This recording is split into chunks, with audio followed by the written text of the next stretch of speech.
आकाशवाणी लखनऊ से प्रस्तुत हैं प्रादेशिक समाचार। मुख्य समाचार। प्रदेश की 9 विधानसभा सीटों पर उपचुनाव के लिए मतदान शांतिपूर्ण तरीके से संपन्न। शाम 5 बजे तक 49% से अधिक हुआ मतदान। मतदान करने से रोके जाने की घटनाओं का चुनाव आयोग ने लिया संज्ञान। नियमों का पालन न करने के आरोप में 5 पुलिसकर्मी निलंबित। मुख्यमंत्री योगी आदित्यनाथ ने आज अयोध्या में सुग्रीव किला पर राजगोपुरम द्वार का किया उद्घाटन। कहा, अयोध्या से दुनिया भर के लिए हवाई सेवाओं का होगा विस्तार। और प्रदेश में कोहरे और ठंडक ने दी दस्तक। पश्चिमी विक्षोभ के चलते प्रयागराज, लखनऊ और बरेली मंडलों में दिन के तापमान में दर्ज की गई गिरावट। नमस्कार, प्रदेश के समाचारों के साथ मैं मनीषा पाठक। अब समाचार विस्तार से।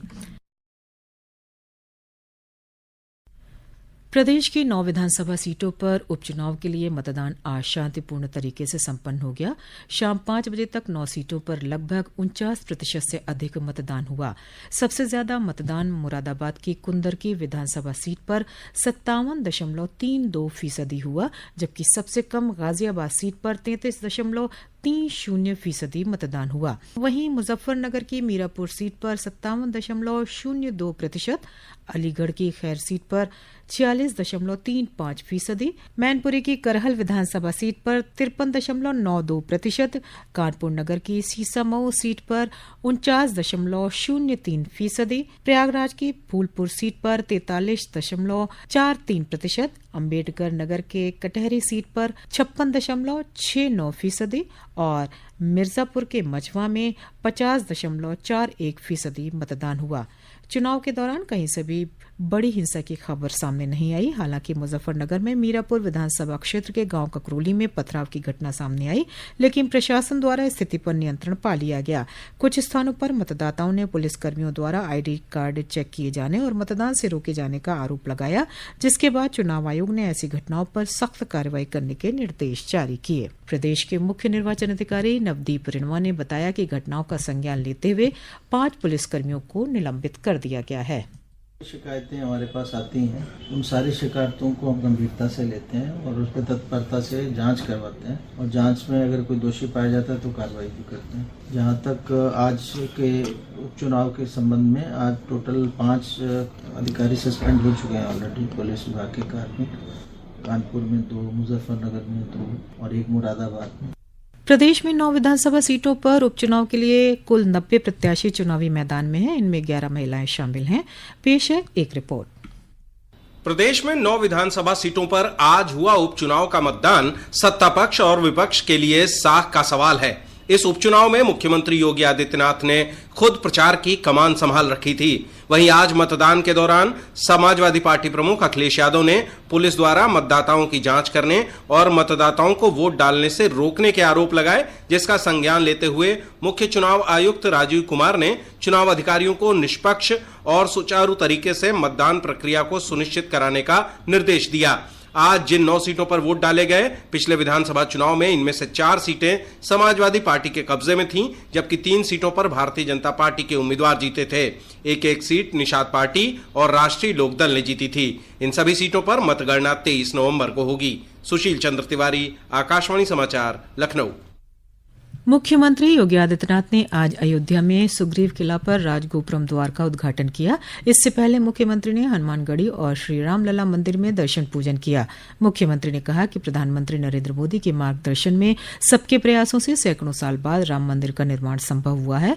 उन्होंने कहा कि आने वाले समय में अयोध्या से दुनिया भर में हवाई सेवा का विस्तार होगा। उन्होंने कहा कि अयोध्या दिव्य और भव्य रूप ले रही है। ये अहोभाग्य है कि जिस कार्य के लिए पीढ़ियां समर्पित होकर के अपने आप को बलिदान कर दी, उस कार्य को हम अपनी आंखों से देख रहे हैं, अपने सामने मूर्त रूप होते हुए उसको देख रहे हैं। अयोध्या एक भव्य स्वरूप ले रही है। आज की अयोध्या में न केवल धार्मिक और आध्यात्मिक वातावरण है, बल्कि अयोध्या अब दुनिया की सुंदरतम नगरी के रूप में अपने आप को स्थापित कर रहे हैं।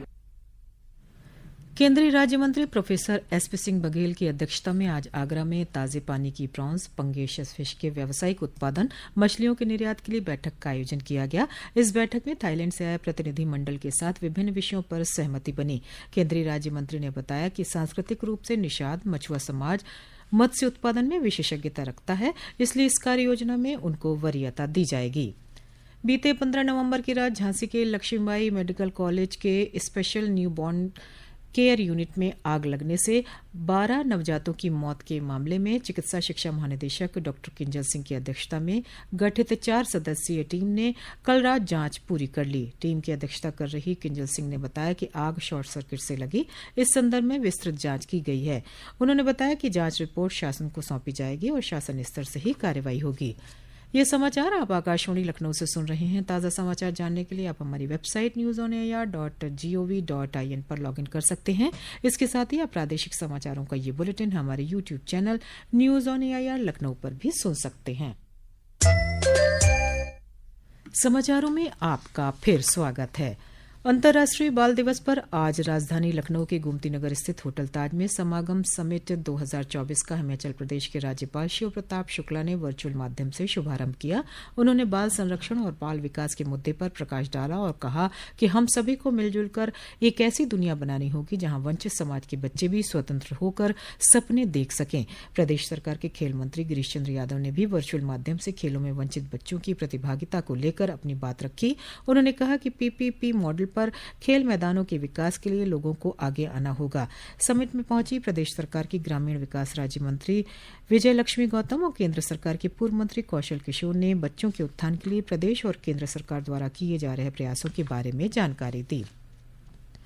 उत्तर रेलवे के महाप्रबंधक A.K. वर्मा ने आज बताया कि भारतीय रेल की तरफ से प्रयागराज में होने जा रहे महाकुंभ के लिए विशेष तैयारी की गई है। इसी क्रम में उत्तर रेलवे की तरफ से रेलवे ट्रैक के मेंटेनेंस के साथ साथ अतिरिक्त रेलगाड़ियों के संचालन को भी गति प्रदान करने का काम किया जाएगा। प्रयाग में जो स्टेशन एरिया में जो हम लोग हैंडल करते हैं, उस उत्तर रेलवे में हम 3700 करीब आरपीएफ और कमर्शियल स्टाफ लगा रहे हैं। और उसके अलावा northern railway north central railway बहुत बड़े लेवल तैयारी कर रहा है, क्योंकि सबसे ज्यादा पैसेंजर प्रयाग जंक्शन पे आते हैं। तो हम तीनों जो जोन है उनकी मिलकर रेगुलर मीटिंग होती है। पिछले हफ्ते भी हम तीनों जनरल मैनेजर के लेवल पे मीटिंग हुई थी। डीआरएम और जनरल मैनेजर एनसीआर, हम लोग और जो महिला अधिकारी हैं, इनके बीच में रेगुलर वार्ता होती रहती है और उसके हिसाब से सारी तैयारियां हो रही हैं पूरी तरीके से। प्रदेश में कोहरे और ठंड ने दस्तक देनी शुरू कर दी है। कोहरे की वजह से बीते 24 घंटे के दौरान कानपुर एयरपोर्ट पर दृश्यता शून्य हो गई। मौसम विभाग के मुताबिक पिछले 24 घंटे के दौरान रात्रि के तापमान में लखनऊ और बरेली मंडलों में काफी गिरावट देखी गई। वहीं प्रयागराज, लखनऊ और बरेली मंडलों में कल दिन के तापमान में काफी गिरावट हुई। लखनऊ मौसम केंद्र के वैज्ञानिक अतुल कुमार सिंह ने आकाशवाणी से बातचीत में बताया कि पश्चिमी विक्षोभ के चलते प्रदेश के तापमान में गिरावट हुई है। उत्तर पश्चिम भारत में ऊपरी क्षोभ मंडल के ऊपर 180 से 185 किलोमीटर प्रति घंटा की रफ्तार से चल रही तेज जेट स्ट्रीम हवाओं तथा अभी अभी गुजरे पश्चिमी विक्षोभ के पश्चिम भाग में उत्तर एवं उत्तर पश्चिमी दिशा से आ रही ठंडी एवं शुष्क हवाओं के प्रभाव से पिछले 24 घंटों के दौरान अधिकतम एवं न्यूनतम तापमान में प्रभावी गिरावट दर्ज की गई, जिसके कारण कि प्रदेश के ज्यादातर स्थानों पर तापमान सामान्य अथवा सामान्य से नीचे चले गए हैं। मौसम विभाग के मुताबिक कल राज्य के कई इलाकों में सुबह हल्के से मध्यम कोहरा छाने की संभावना है। मौसम विभाग ने आज देर रात पूर्वी उत्तर प्रदेश के कई इलाकों में घने कोहरे का ऑरेंज अलर्ट जारी किया है। वहीं कल सुबह और देर रात के लिए पूर्वी उत्तर प्रदेश के कई इलाकों में घने कोहरे का येलो अलर्ट जारी किया गया है। पर्यटन मंत्रालय भारत सरकार की ओर से देखो अपना देश पीपल्स चॉइस 2024 अभियान चलाया जा रहा है। इस अभियान के तहत 25 नवंबर तक लोग ऑनलाइन फॉर्म भरकर अपने पसंदीदा पर्यटन आकर्षण को बता सकते हैं। सभी जिलों के प्रमुख स्थलों पर सेल्फी पॉइंट बनाए जाएंगे। लोग पोर्टल पर डिटेल भरने के बाद अपनी फोटो, रील्स आदि अपलोड कर सकेंगे। इसके लिए QR कोड बनाया गया है। महाअभियान में सबसे अधिक योगदान देने वाले आकर्षक उपहार पाएंगे। ये जानकारी पर्यटन एवं संस्कृति मंत्री जयवीर सिंह ने आज दी। अंत में मुख्य समाचार एक बार फिर।